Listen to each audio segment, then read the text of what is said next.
Assalamualaikum warahmatullahi wabarakatuh. Perkenalkan, nama saya Niputu Dia Pratnya Septiari, NIM 2011201027. Di sini saya akan menjelaskan mengenai ekspresi dari Lacti beta galactosidase dari bakteri Escherichia coli untuk memenuhi tugas deteksi molekuler. Sebelumnya, apa sih itu Lacti beta galactosidase? Nah, laksi beta-galaktosidase ini merupakan salah satu enzim hidrolase yang termasuk dalam operon yang berfungsi untuk mempercepat reaksi konversi dari galaktosida menjadi glukosa. Seperti halnya laktosa berubah menjadi monosakarida atau galaktosa menjadi glukosa.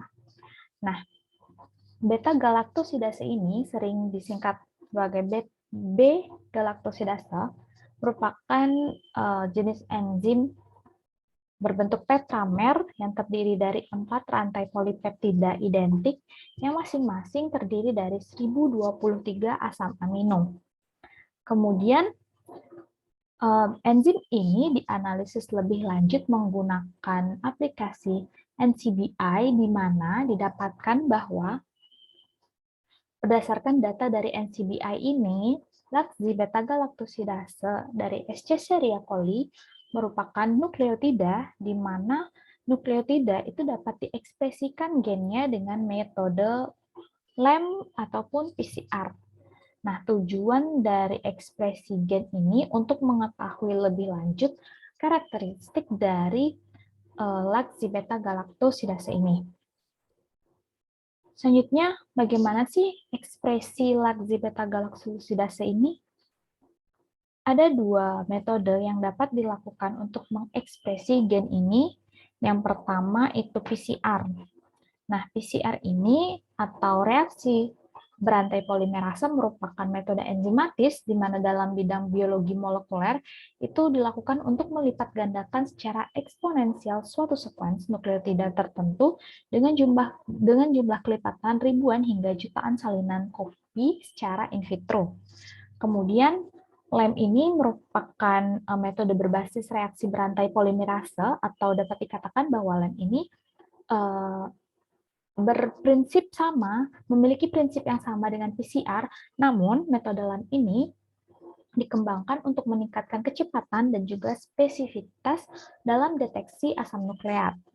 Nah, dalam LEM ini dapat diamplifikasi DNA dalam kondisi isotermal dan juga hasilnya nanti dapat dideteksi dengan mata telanjang. Lalu dari dua metode tersebut, ada pun preparasi dari LEM dan PCR. Yang pertama yaitu PCR.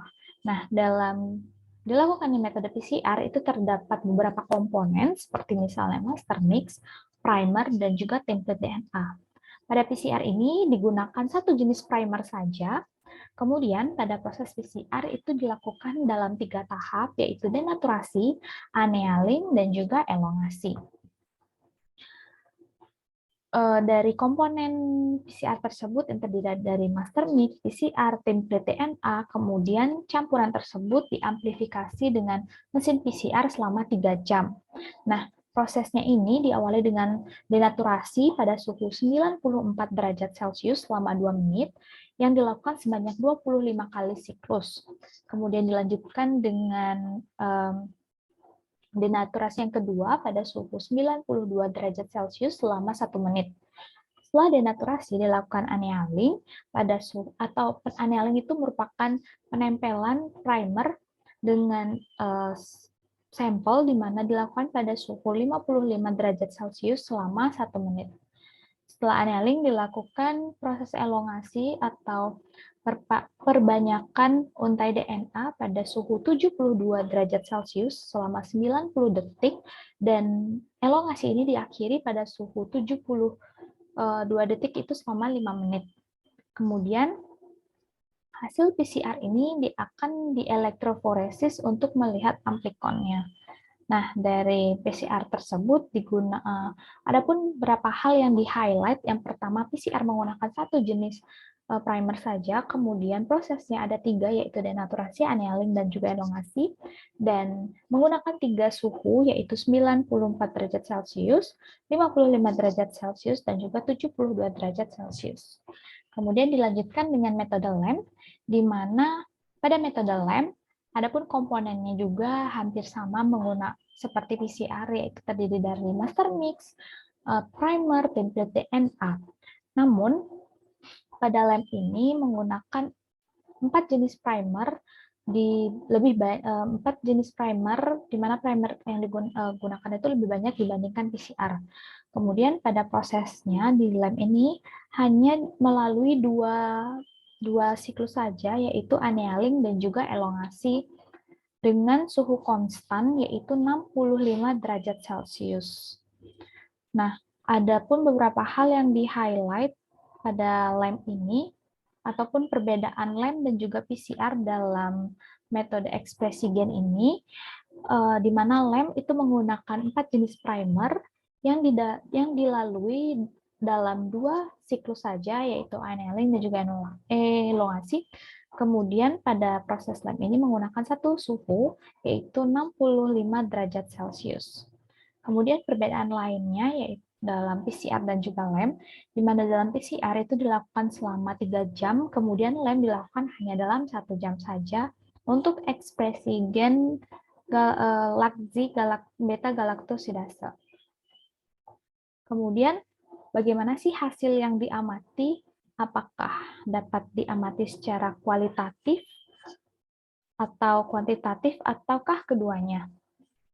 Jadi, pada hasil PCR dan LAMP ini dapat diamati secara kualitatif dan juga kuantitatif. Namun, pada proses kualitatif itu terdapat sedikit perbedaan, di mana pada proses PCR itu dilakukan visualisasi gel agarus, di mana sampel ditambahkan dengan loading day. Kemudian sampel dielektroforesis dan divisualisasikan dengan UV transluminator. Nah, pada hasil PCR ini dapat dilihat bahwa hasil yang positif itu dinyatakan jika pita DNA-nya itu berpendar. Pada proses PCR ini menggunakan media agarus untuk mempermudah proses penglihatan band dari DNA saat dielektroforesis. Kemudian pada LAMP ditambahkan dengan fluorescence dye, di mana pada prosesnya dapat diamati bahwa hasil atau sampel yang positif itu dapat dilihat pada warna yang berpendar, berbeda pada sampel yang di paling ujung kanan dan ujung kiri itu tidak berwarna orange, di mana sampel tersebut dinyatakan negatif. Kemudian pada cara kuantitatif, hasil PCR